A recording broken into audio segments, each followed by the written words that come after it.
ಸರ್ಕಾರದ ಬಜೆಟ್ ಮಂಡನೆ ಬೆನ್ನಲ್ಲೇ ಖಾತೆ ವಿಚಾರವಾಗಿ ಖ್ಯಾತಿ ತೆಗೆಯೋ ಕೆಲಸವನ್ನ ಸಚಿವರುಗಳು ಮಾಡ್ತಾ ಇದ್ದಾರೆ ಅನ್ನೋದು ಪ್ರಶ್ನೆ. ಸಚಿವ ರಾಮಲಿಂಗಾರೆಡ್ಡಿ ಅವರಿಂದ ಸಾರಿಗೆ ಇಲಾಖೆ ಬದಲಾವಣೆಗೆ ಒತ್ತಾಯಗಳು ಆಗ್ತಾ ಇದೆಯಾ, ಒತ್ತಡಗಳು ಹಾಕಲಾಗ್ತಾ ಇದೆಯಾ ಅನ್ನೋದು ಪ್ರಶ್ನೆ ಆಗ್ತಾ ಇದೆ. ಶಕ್ತಿ ಯೋಜನೆ ಹೊಡೆತದಲ್ಲಿ ಇಲಾಖೆ ಅಭಿವೃದ್ಧಿ ಕಷ್ಟವಾಗಿದೆ.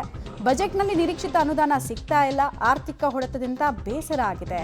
ಯಾವುದಾದ್ರೂ ಖಾತೆ ಕೊಟ್ಟು ಸಾರಿಗೆ ಖಾತೆಯಿಂದ ಬಿಡುಗಡೆ ಮಾಡಿ ನನ್ನನ್ನ ಅಂತ ಕೇಳ್ಕೊಳ್ತಾ ಇದ್ದಾರಂತೆ. ಬಜೆಟ್ ಮಂಡನೆ ಬೆನ್ನಲ್ಲೇ ಸಚಿವರಿಂದಲೇ ಖಾತೆ ಬದಲಾವಣೆ ಬಗ್ಗೆ ಒತ್ತಾಯಗಳು ಕೇಳಿ ಬರ್ತಾ ಇದೆ. ಈ ತರ ತುಂಬಾ ಜನ ರಾಮಲಿಂಗಾರೆಡ್ಡಿ ಅವರ ಸಾಲಿಗೆ ನಿಂತ್ಕೊಳ್ತಾರೆ ಅನ್ನೋದು ಪ್ರಶ್ನೆಯಾಗಿ ಉಳಿತಾ ಇದೆ. ಇತ್ತೀಚೆಗಷ್ಟೇ ಬಜೆಟ್ನಲ್ಲೂ ಕೂಡ ಈ ಶಕ್ತಿ ಯೋಜನೆಗೆ ಅಂತಾನೆ ಒಂದು 5,300 ಕೋಟಿಯನ್ನು ಎತ್ತಿಟ್ರು. ಬಜೆಟ್ ಕಾಪಿ ಓದಿದ್ರೆ ಗೊತ್ತಾಗುತ್ತೆ. ಸೊ ಲಾಸ್ಟ್ ಟೈಮ್ ಒಂದು 5,600 ಕೋಟಿ ಎತ್ತಿಟ್ರು.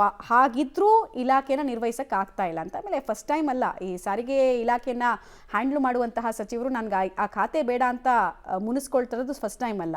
ನಷ್ಟದಲ್ಲೇ ಇರುವಂತಹ ಯಾವುದಾದ್ರೂ ಒಂದು ಖಾತೆ ಅಂತ ಹೇಳಿದ್ರೆ ಅದು ಸಾರಿಗೆ ಖಾತೆ. ಸೊ ಇವ್ರಿಗೂ ಕೂಡ ಟೆನ್ಷನ್ ಶುರುವಾಗಿದೆ.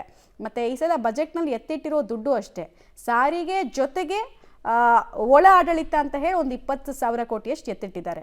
ಅಲ್ಲೂ ಡಿವಿಷನ್ ಇದೆ. ಸೊ ಹೆಚ್ಚು ಅನುದಾನ ಬರಲಿಲ್ಲ ಅಂದರೆ ಅಸೆಟ್ ಕ್ರಿಯೇಟ್ ಮಾಡೋದಕ್ಕೂ ಆಗಲ್ಲ, ಯಾವುದೇ ಅಭಿವೃದ್ಧಿ ಆಗಲ್ಲ, ಇಟ್ಕೊಂಡು ವೇಸ್ಟು ಅನ್ನೋ ಮನಸ್ಥಿತಿಯಲ್ಲಿ ವೈರಾಗ್ಯ ಬಂದಿರಬಹುದು.